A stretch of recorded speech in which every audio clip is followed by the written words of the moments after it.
Pero pensamos en la definición de sueño. ¿Qué es el sueño? ¿Alguien se acuerda de la definición? Cumplimiento de deseo. Es una realización de deseos sexuales, infantiles, inconscientes. Bueno, es una realización de deseo, pero es todo de ese orden. Es del orden del imaginario simbólico. Es algo que nos lleva en esta vorágine, en este ir cambiando, digamos. Y los deseos van cambiando. Diferente es el sueño de la nietita de Freud, que es simplemente una realización de deseo, lisa y llana, que no le dejaron comer las fresas que habían juntado en la mañana, entonces que se fue a dormir justamente porque, y cuando se despertó, soñó, era una realización de deseo lisa y llana, dijo qué ricas que estaban las fresas que juntamos en el parque, en el bosque, una cosa así. Entonces era sin ningún tipo de represión, directamente se quedó con las ganas de comer las fresas y lo realizó en el sueño. Ese es un sueño. Un sueño de alguien que todavía no tiene la represión, ¿sí? Porque era chiquita, no estaba funcionando allí la censura para que se dé esa situación.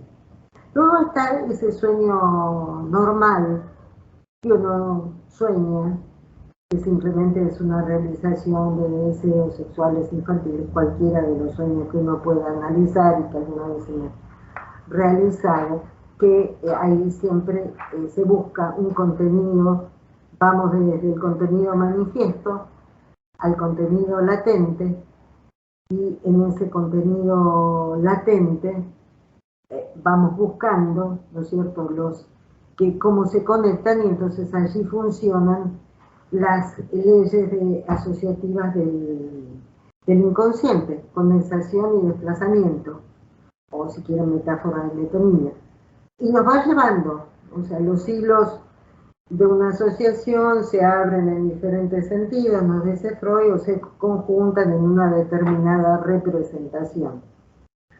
Esas son las leyes de asociación. Y vamos a un contenido latente, otro contenido latente. Lo hemos trabajado cuando yo les vimos la técnica del sueño no hace mucho, como desde un mismo relato del sueño, y eso es lo importante, el relato del sueño, no el sueño en sí, porque en el relato se va a poner en juego la postura del soñante. Él, si está, supongamos que es la película del sueño, que está el soñante, mejor dicho, el protagonista, y que llegan los dinosaurios o los dragones, no sé, figura así de historieta, va a ser muy distinto si el soñante siente que es un superhombre y que le clavó la flecha en el corazón al superdinosaurio, o si es alguien que tiene mucho miedo y sale corriendo y se esconde y lo persigue el dinosaurio. O sea, ¿qué postura tiene? Lo que quiero decir es, ¿qué postura tiene el soñante frente al dinosaurio? Por supuesto, este es un ejemplo recontraburdo, pero para que quede claro por qué es importante el relato del sueño, el que sueña, que nos dice cómo es la postura frente a la realidad. O sea, si él se siente extremo, ¿no? Se siente un superhombre que puede enfrentarse con un bruto dinosaurio, o si él es simplemente una hormiguita que está en manos de fuerzas terribles. ¿Ven cómo es diferente la postura del soñante frente a la misma película del sueño, por así decir? Entonces, por eso es muy importante el relato del sueño, cómo lo cuenta y cómo habla. Es lo que decía el hombre de las ratas. Le dijo a Freud, yo esto se paró del diván y lo quiso mirar a la cara a Freud, con lo que iba a decir, que le iba a contar la tortura de los chinos con las ratas y los prisioneros que tienen.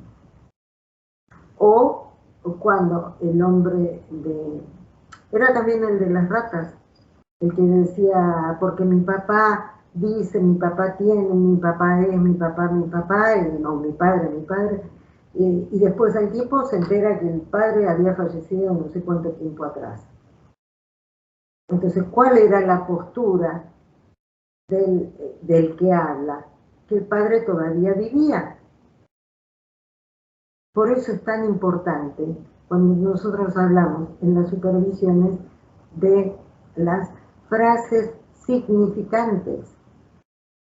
Esas frases significantes son los que nos pintan la postura que en este caso el paciente, va a tener frente a la realidad.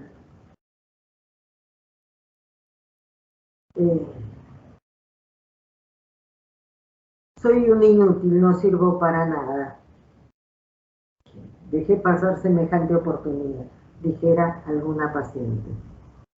Soy un inútil, no sirvo para nada, dejé pasar semejante oportunidad. O sea, fíjense como en una frase me dice la postura que tiene frente a la realidad. En esas expresiones que tal vez ni se piensan cuando se dicen.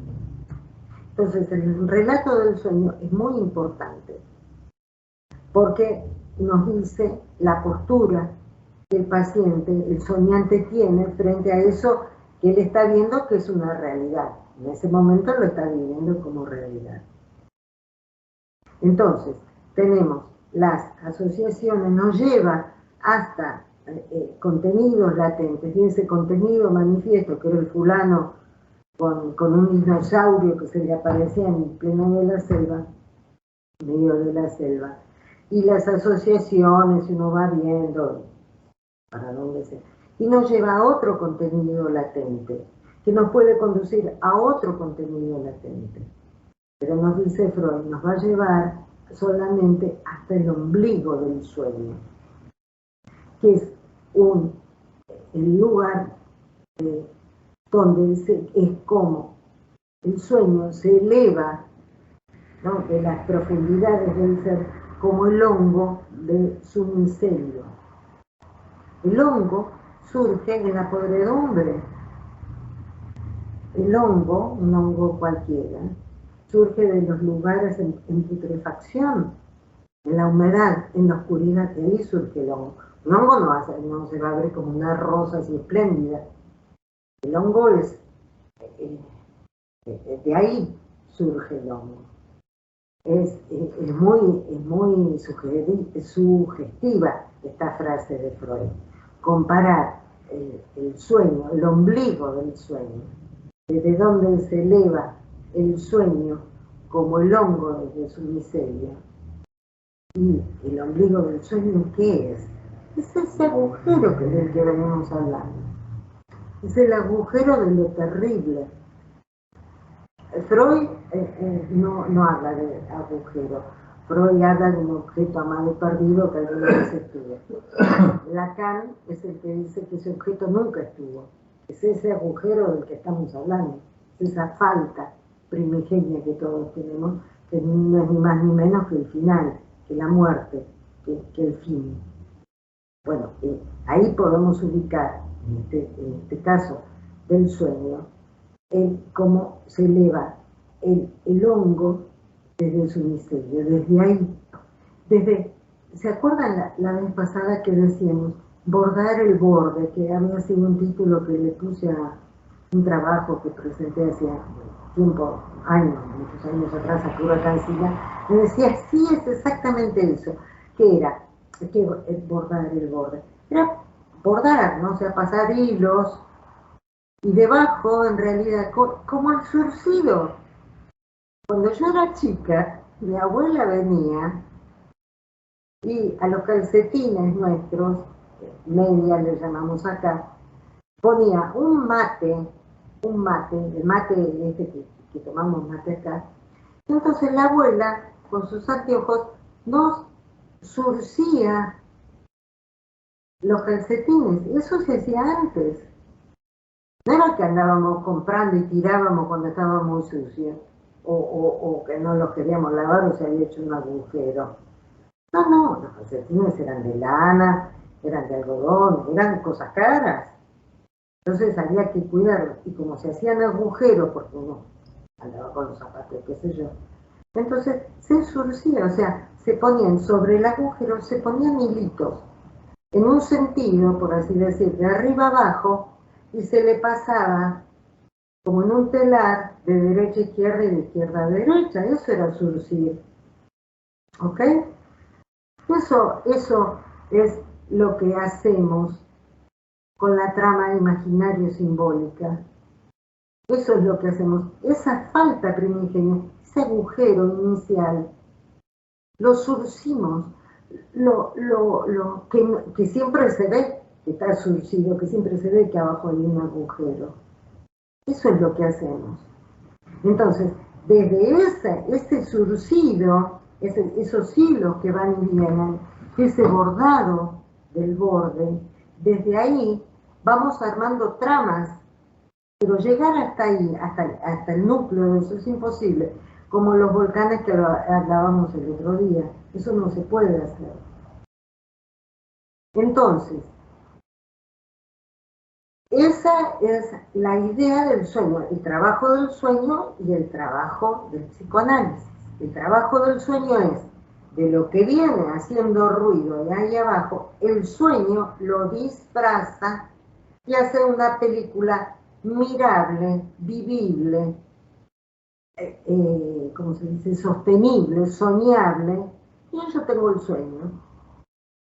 Pero cuando en el trabajo del análisis, que es al revés del trabajo del sueño, hay que ir desde el contenido manifiesto hasta el contenido latente, por medio de las asociaciones que vaya teniendo el soñante, vamos a ir para abajo, lo más que se pueda. Por eso, lo voy a subir, el sueño ese que trabajamos la otra vez, ¿se acuerdan que era? Entonces, hay diferentes niveles que uno puede ir. Hay una película muy buena que se llama Drive My Car, Maneja mi auto. Ganó Cannes o Berlín el año pasado o el anteaño, creo que ya debe estar. Véanla porque en el análisis de esa película que hacemos en la página, ahí nos muestra cómo hay una historia dentro de otra historia, dentro de otra historia. Por lo menos hay 3 o 4 historias que yo logro detectar. Puede ser que haya más. Pero que todas tienen un hilo conductor. No me acuerdo ahora cuál es, pero que había una que podíamos detectarlo acá, acá, acá y acá. ¿Sí? Esa es interesante esa película. Les decía, esa Drive My Car, conduce mi auto, es muy interesante. La parte es muy entretenida, muy, muy entretenida. Yo creo que es coreana la película. Y esta otra, que la que decimos Rimini, es el mismo director que es austríaco, y cuenta en cada una de estas películas, una es Rimini y la otra es... Rimini es una ciudad balnearia en Italia, fantástica, maravillosa, con una vida como pleno verano y demás, pero ellos la filman en invierno. Está muy buena, es muy buena esa película. Y entonces nos cuenta allí, porque Estas dos películas surgen a partir de que la madre se murió. Entonces, Rimini nos cuenta la historia de uno de ellos, tiene dos hijos esta mujer, que nunca la llegamos a ver porque pues, ya falleció. Pero sí nos cuentan la historia, nos cuentan la historia de él. O sea, ¿cómo? Desde algo tan ustedes lo van a ver, desde un hecho muy fuerte, de una vivencia muy fuerte que tiene, ¿sí? ¿Les cuento o no les cuento? Bueno, cuando tiene 11 años, creo que es este de Rimini, la madre, el padre viajaba, no sé qué, la madre se queda sola y hace ir al hijo a la cama, que duerman juntos. A veces pasa eso, yo tengo miedo, venía a acostarte con nosotros, no pasa nada, o sea, no es que todos los chicos que alguna vez a los 11 años durmieron con sus padres van a tener problemas, no pasa por ahí, pasa por toda la historia de una familia, digamos, no es, qué sé yo, me acuerdo, en otras épocas, cuando uno era chico y viajábamos de una ciudad a la otra, ir a ver a los parientes, que los viajes no duraban 2 horas, los viajes duraban 6 horas, porque las rutas eran más, las carreteras eran más, ¿cómo se llama? No eran tan seguras, los autos no andaban, los autos, la máxima de velocidad en los años 60 era una máxima, así como, era 80. Hoy creo que son 200, me parece, las carreteras, no sé, pero era 80, ¿no es cierto? Era 80. Entonces, uno tardaba días en llegar a algún lado, días y días. Y entonces, bueno, se armaban, nos recibían los parientes, la familia, nos juntábamos, dormíamos los chicos juntos, qué sé yo, cosas por el estilo, típico de familias latinas. No sé cómo serán las familias, otras familias, pero las latinas, que en mi casa es tu casa, que qué sé yo, que nos juntamos, eso era común. Bueno, lo que quiero decir, no nos vamos a traumatizar porque dormimos con el primo, con la prima o... Entonces, pero en este caso, ahí viene la historia, hace dormir en la cama con la madre y él dice que le empieza a acariciar los senos a la madre. ¿Sí? Le empieza a acariciar los senos a la madre y que en un determinado momento él siente un estremecimiento y que le sale del pene, le sale un líquido que él no sabía que era. Pensé, ¿no? En esos años 60 nadie te explicaba nada, nacías de un repollo, te traían la cigüeña, era lo que había, no era otra cosa. Entonces, desde esa marca, o sea, que el chico tuvo una eyaculación con su propia madre, desde esa marca, ese hecho, eso, lleva a la vida que tiene este tipo en la película. ¿Ok? En la lectura que hago de la película es esa. Hay muchos otros detalles para pensar, pero el eje central de esa película es eso. Y ustedes cuando vean la vida de este tipo, mamita, qué cagada, ¿no? Entonces, ese es. En lo que comento de la película, ahí están todos los detalles de la película, pero el eje es ese. Una marca, una vivencia muy fuerte que puede determinar toda la vida. ¿Ok? Pero como veíamos antes, te podés correr del lugar. Para eso está el psicoanálisis. ¿Sí? Eso no significa que eso es fatal, que es algo fatídico. ¿Sí? O sea, te podés correr del lugar. Podés, desde tus propias marcas, ¿qué hago con eso? Y podés correrte del lugar. ¿Okay? Entonces, el relato del sueño, estábamos con un sueño, no sé cómo llegamos al sueño, pero bueno, estamos con un sueño. El relato del sueño es el que me dice la postura frente a la realidad, lo que dice el soñante, ¿sí? Entonces me va a decir en qué tipo de postura estoy, de acuerdo a Brownstein, ¿no? Postura ortonoica, metanoica, el libro de ortonoica, metanoica y paranoica. Eso lo veremos en otro momento. Bueno, ese es el típico sueño cuando hay sueños que son, ¿cómo se llama? Por la represión. O sea, funciona la represión y me da movilidad. Pero hay un tercer tipo de sueño, que es el sueño que relata Freud, que dice que un paciente le dijo, cuando todos coinciden, los que han investigado la vida de Freud, que en realidad ese sueño es débil. Es lo que se dice. Freud dice que fue un sueño que es el sueño de los sirios. Sirios con C, o sea, velones, velas. Ese es el sueño que está en la primera hoja de la interpretación de los sueños. Es ese sueño que falleció el hijo, lo están velando con velas, ¿sí? Está el padre muy apesadumbrado porque falleció, porque su hijo falleció, estaba enfermo, falleció, pero a la vez está muy cansado. Entonces, digamos que este es el escenario donde se va a desarrollar el sueño. Entonces, un señor mayor, un anciano que estaba ahí, le dice, vaya, recuéstese, descanse un poco porque es largo todo esto de un velorio, digamos, de un funeral, recuéstese que yo me hago cargo. O sea, que iba a cuidar que las velas no incendiaran nada, porque esa era la idea, ¿no? El otro día veíamos las excepciones de la palabra velar, ¿se acuerdan? Todo lo que tenía, lo que se decía. Bueno, entonces, este hombre se va a dormir. Ahora viene el sueño. Esos son los acontecimientos. Entonces, este hombre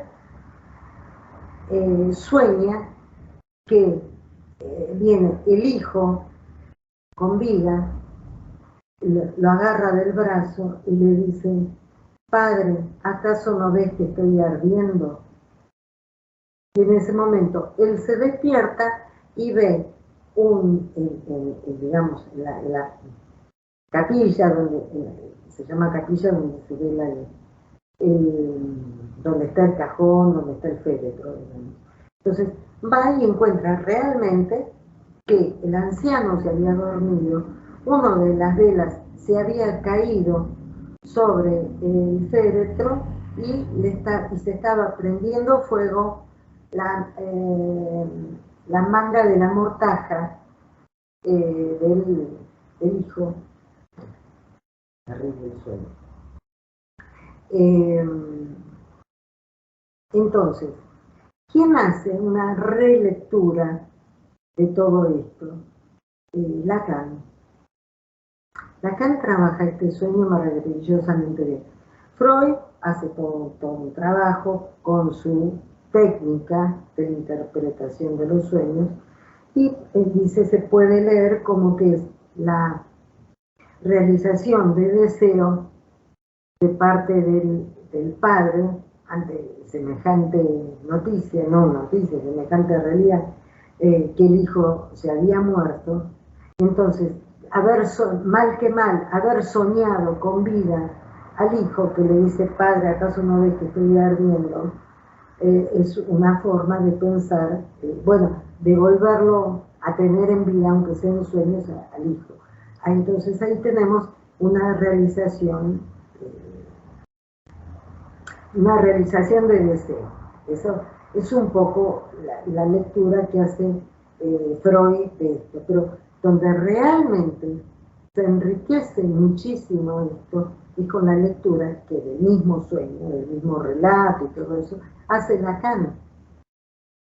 Y entonces, lo que Lacan, por supuesto yo esto no he preparado el texto, les cuento porque creo que es interesante para lo que estamos viendo, pero faltan datos acá en lo que yo les voy a decir, porque, bueno, no he preparado el texto ese, pero no tiene más que buscarlo y lo encuentran. Lo que nos dice Lacan es que ese sueño conecta directamente con el agujero este de que estamos hablando. No lo dice en estos términos, por supuesto, lo dice de otra forma. Pero son sueños que conectan directamente con lo real, directamente con las marcas en lo real. Y son esos sueños que producen tanta, pero tanta angustia que hacen que el soñante se despierte. Y entonces, él piensa que incluso esto creo que lo dice Freud, las frases estas, padre, ¿acaso no ves? Y estoy ardiendo, porque creo que el muchachito este tenía mucha fiebre por la enfermedad que lo llevó a la muerte.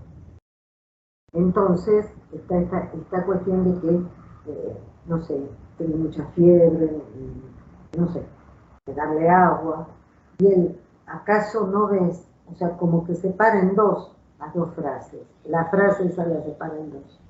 Y el acaso no ves implica una recriminación. Pero ¿cómo? No te das cuenta que no es eso, el acaso no ves. Y entonces lo que nos dice la lectura que nos hace Lacan es que el que había fallecido era un niño grande, digamos, no sé si adolescente, pero no era ni muy mayor ni chiquito. Y entonces, de lo que nos habla ahí, que el deseo inconsciente, muy profundo, incestuoso del padre hacia el hijo. O sea, que el hijo tenía deseos incestuosos hacia el padre y el padre también tenía deseos incestuosos hacia el hijo. De ahí la frase, ¿acaso no ves que estoy ardiendo? ¿Okay? Como es ese padre en lo real, son las marcas en lo real que emergen directamente a la superficie en esos sueños y que producen muchísima angustia en el soñante. Ese tipo de sueños, nos dice Freud, y ahora nos dice Freud, y cuando Freud lo relaciona con los sueños de guerra y los sueños traumáticos. Recordemos, el otro día estábamos viendo lo que era el trauma, ¿no es cierto? Es eso, es esa rasgadura, ¿no? Es ese agujero, ¿no? Que hace que no haya ningún tipo de cobertura, no hay nada, se rompe la barrera antiestímulo. Ese es un trauma de estos grandes, digamos, si bien tiene características de trauma, como decíamos el otro día, cada marca del encuentro con lo real nos va dejando marcas que son las marcas del encuentro con el lenguaje. Esto ya lo vimos. Bueno, pero lo que me refiero es, eso sale directamente, el mismo Freud nos dice. Si uno le pide al soñante, yo lo he hecho, que el mismo sueño lo relate 2, 3 veces, a veces dentro de la misma sesión, a veces en una sesión y la siguiente, ¿sí? Y donde encontramos que hay inconsistencias, donde encontramos que hay cuestiones que no están claras, ahí eso, que no hay posibilidad de asociación. ¿Y cómo era? No sé, era un hombre, pero se ocurre. No, ¿qué es un hombre? Era, no podés pensar en alguien, no, hombre común, ¿cómo se no? Tu mujer, la señora, ¿no? Y no hay, el cielo, sí, estaba nublado. Nublado, como cuando yo era chica, y entonces venía el invierno y las nubes, no, nada, no estaba nublado. Así, sí, nublado. No hay posibilidad de asociación, nada. Lo que sí es muy vívido y muy nítido. Bueno, esos son los puntos que nos conectan directamente con el más abajo del ombligo del sueño. ¿Okay? No hay nada que lo disfrace. Entonces, hoy, que por lo que estoy viendo ya en la hora, hoy hemos visto, bueno, los 3 tipos de sueño, en definitiva. Pero, porque está toda esta cuestión de la técnica del sueño que es muy importante. Recordemos que Freud nos dice que el sueño es la vía regia de acceso, no, acceso al inconsciente, la vía regia, creo que sí. Bueno, hasta la próxima.